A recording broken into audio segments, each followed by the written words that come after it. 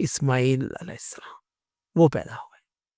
حضرت اسماعیل علیہ السلام کی پیدائش کے بعد اللہ تعالیٰ نے حضرت ابراہیم علیہ السلام کو ایک اور بیٹا عطا فرمایا، اور وہ ان کی جو پہلی بیوی تھی سارہ، ان سے پیدا ہوا۔